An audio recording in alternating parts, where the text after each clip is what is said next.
So we got the full chapter 1074 summary. So unfortunately, this chapter isn't touching on what happened at the end of the previous chapter, with us finding out that Gorosei member Saturn was on his way to Egghead Island with Kizaru, but it's still pretty exciting nonetheless. So the chapter starts with the CP0 agents that stayed in Fabrio phase. They are being attacked by 50 units of a new Pacifista model called Mark III. New Pacifistas have sunglasses and wear different uniforms. They can use a new technique called Bubble Shield, a slime-like shield developed by Vegapunk. CP0 agents say that the new Pacifistas are far superior than the prototype Marines used in Marineford's Paramount War. Sentomaru is the one that released the new Pacifistas. He ordered them to assist Dr. Vegapunk to escape from Egghead Island with Straw Hat crew. So this is pretty cool, and they pretty much look like the old Pacifistas, which is just like Kuma, but they have like different uniforms as it says, and I guess you could describe them as futuristic jackets, which fall to the same scheme that Vegapunk's other futuristic clothes do. Zoro's actually going to get a jacket similar to theirs later in this chapter, and the fact that there's 50 here makes me think that they're just going to ultimately wind up being jobbers to somebody here. Now they're either going to job to like Kizaru, maybe like as soon as he arrives and he just takes them all out instantly just to remind us how strong he is, or they're just going to be opponents for everybody to fight eventually in this arc, because we speculated before that Saturn is on his way to Egghead so that he can use his authority to take back control of the Seraphim, and I assume if he could do that, then he can also take control of Pacifistas as well, right? Why not? So if that does happen, then, you know, this is like an easy fix to having all of the characters here, or at least the good leaning ones, fight against somebody that doesn't have to be significant, but also are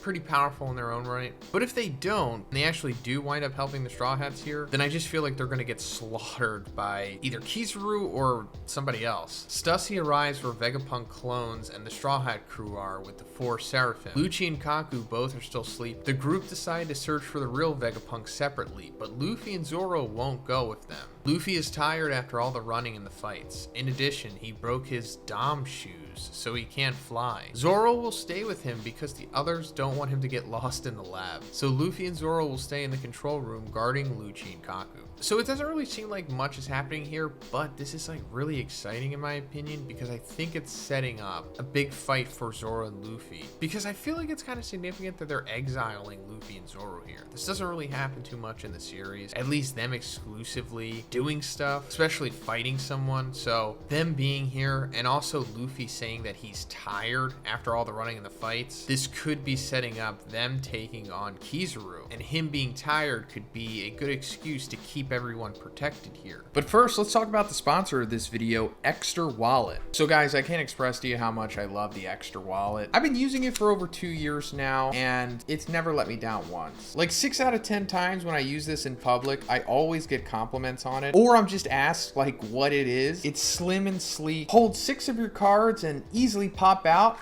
with the click of a button.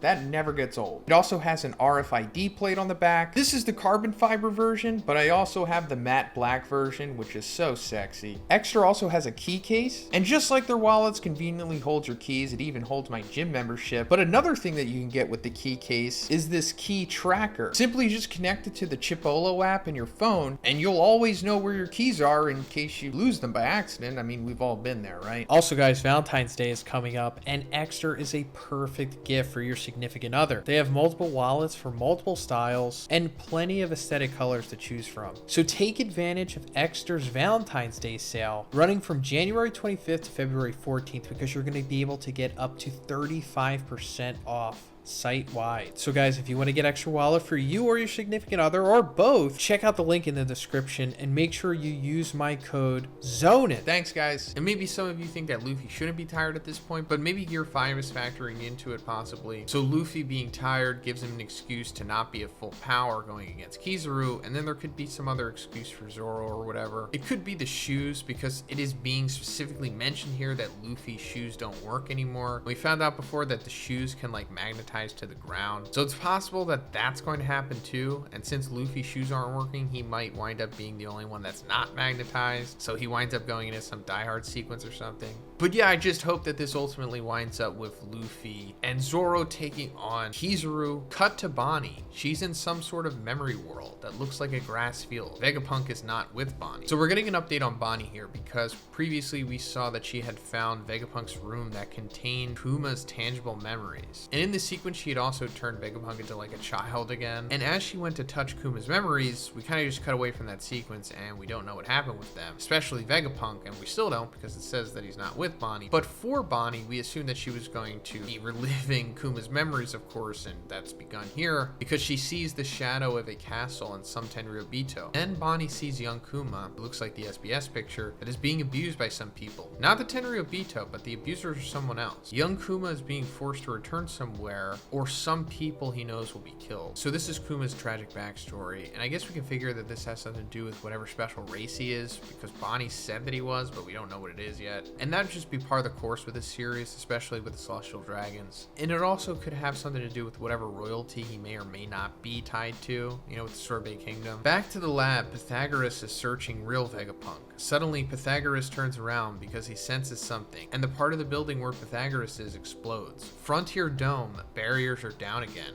and Vegapunk clones can't close. Shaka is trying to fix the problem because if they try to go out now, they will be shot by CP0. Wapol is hiding from the world government like Vivi. Wapol tells Vivi to keep her voice down since there might be world government devices hidden somewhere in the ship. Morgans is thinking a headline after hearing that Luffy is in Egghead Island. Morgan says, "I got it. Yonko Straw Hat Luffy took Vegapunk as a hostage, took over Egghead Island, and is about to start a war against the Marines. The world government is going to love this headline." Then Morgan tells his staff to go collect some money from the world government, and Vivi is angry at him. She says Luffy wouldn't do such a thing. And Morgan says, "You were crying until yesterday, and now you dare tell me how to do my job? I'm the only one who can shake this world. Doesn't matter if it's a truth or a lie, since a newspaper is entertainment." End of chapter, no break next week. So first of all, we're getting an update on Vivi. We haven't seen her in a very long time. I mean, we knew that she was at the Reverie, but then all that chaos happened that eventually led to her father Cobra getting assassinated. And she wound up disappearing as well, and we assumed that she had been with the Revolutionary Army, but no, it turns out this whole time that she was with Wapol, of all people, and Morgan? And considering that Wapol was also at the Reverie, we can assume that he smuggled Vivi out of there. And that obviously raises the question of like, why? Why would Wapol do that? It's like one of the biggest heels in the series. I mean, granted, they also do have history, because back when Vivi was a child and she went to the Reverie, Wapol like smacked her. So this could be like the full circle thing here, and Wapol's redeeming himself, which is kind of wild. But I just can't believe he's fully acting altruistically here. He may have been like forced to do this or something to save himself, or I don't know, something like that,